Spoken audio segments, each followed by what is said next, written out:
اور اس آدمی کی روح کو لے کر فوراً فرشتے آسمان کی طرف چلتے ہیں اور آسمان کے دروازے کھول دیے جاتے ہیں۔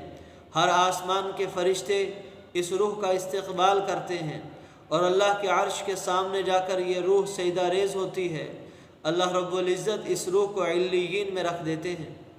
جب کسی فاسق فاجر کی موت کا وقت آتا ہے، اللہ رب العزت کی طرف سے فرشتے انتہائی ڈرونی شکل میں جہنم کے لباس کے ساتھ، جہنم کی لپیٹوں کے ساتھ آتے ہیں اور انتہائی سختی سے اس انسان کی روح کو قبض کیا جاتا ہے اور اس انسان کی روح کو آسمانوں کی طرف لے جایا جاتا ہے، مگر ان کے لیے آسمان کے دروازے کھولے نہیں جاتے۔ لا تفتح لهم ابواب السماء، آسمان کے دروازے بند کر دیے جاتے ہیں اور یہ روح کو سجین میں رکھ دیا جاتا ہے۔ آپ علیہ السلام ایک دفعہ ایک صحابی کے پاس بیٹھے اور دیکھا کہ موت کا فرشتہ ان کے سرہانے ہے۔ کہا کہ فرشتے میرے صحابی کی جان ذرا نرمی سے نکالنا۔ کہا یا رسول اللہ صلی اللہ علیہ وسلم، میں ہر ایمان والے کی جان بڑی ہی آسانی سے نکالتا ہوں، اور جب موت کا فرشتہ روح نکال رہا ہوتا ہے اور گل والے چیخو پکار میں لگتے ہیں، وہ پکار کر کہتا ہے گھر والو تم اس مرنے والے پر مت رو، مت چیخو پکارو، میں نے اس گھر میں بار بار آنا ہے، اگر تم صبر کرو گے تمہیں ثواب ملے گا، اگر تم صبر نہیں کرو گے وویلا کرو گے تمہیں عذاب ہوگا، گناہ ہوگا۔ میں ہر گھر میں آؤں گا، لہٰذا تقوی اور پرہیزگاری کے ساتھ تیاری کر رکھو۔ میں تمہارے گھر میں سے ہر بڑے اور چھوٹے کو تم سے زیادہ پہچانتا ہوں۔ میں وقت سے پہلے نہیں آتا اور وقت سے زیادہ تاخیر نہیں کرتا۔ اللہ رب العزت کے امر کا پابند ہوں اور دن میں کئی چکر اسرائیل علیہ السلام ہر گھر میں لگاتے ہیں۔ آپ علیہ السلام نے ارشاد فرمایا، جب موت کا وقت آتا ہے، جو آدمی 5 وقت کی نماز مسجد میں جا کر ادا کرتا ہے، موت کے فرشتے اس آدمی کے پاس آتے ہیں اور آ کر اس آدمی کو کلمے کی تلقین کرتے ہیں اور شیطان کو دور کر دیتے ہیں۔ اس طرح اس آدمی کا خاتمہ ایمان پر ہو جاتا ہے۔ قطع نظر اس سے کہ موت کا فرشتہ روح قبض کرتا ہے یا اس کے ساتھ معاون فرشتے، ہم سوچیں ہم نے موت کی تیاری کس قدر کی ہے۔ کیا موت کا فرشتہ بتلا کر آئے گا؟ کیا موت کا فرشتہ پوچھ کر آئے گا؟ ایک دن بڑا ہے یا بوڑھا، چھوٹا ہے یا جوان، مرد ہے یا عورت، امیر ہے یا غریب، ہر ایک پر موت نے حملہ کرنا ہے، ہر ایک کی روح قبض کر دی جائے گی۔ ہم سوچیں کیا ہم نے علیین میں جانے کے لیے تیاری کر رکھی ہے؟ کیا ہمارے لیے آسمان کے دروازے کھلیں گے یا ہم سجین والے اعمال میں لگے ہوئے ہیں؟ آج ہمارے پاس موقع ہے، کیونکہ وَهُمْ لَا يُفَرِّطُونَ، یہ موت کے فرشتے تو ایک ذرا برابر بھی مہلت نہیں دیتے۔ ثُمَّ رُدُّوا إِلَى اللَّهِ مَوْلَاهُمُ الْحَقِّ أَلَا لَهُ الْحُكْمُ وَهُوَ أَسْرَعُ الْحَاسِبِينَ۔ اللہ رب العزت موت کے بعد فوراً قبر میں جاتے ہی اس انسان کا حساب شروع کروا دیں گے۔ اچھے اعمال ہیں تو قبر جنت کا باغ، برے اعمال ہیں تو اس سے بڑا گہرا اور خوفناک گھڑا کوئی نہیں۔ حشر کی سختیاں اور عذاب اس کے علاوہ ہیں، اور اگر ایمان والا عمل صالح والا ہے، اس موت سے بڑھ کر اس کے لیے کوئی تحفہ نہیں۔ اللہ رب العزت ہمیں مرنے سے پہلے موت کی تیاری کرنے کی توفیق عطا فرمائے۔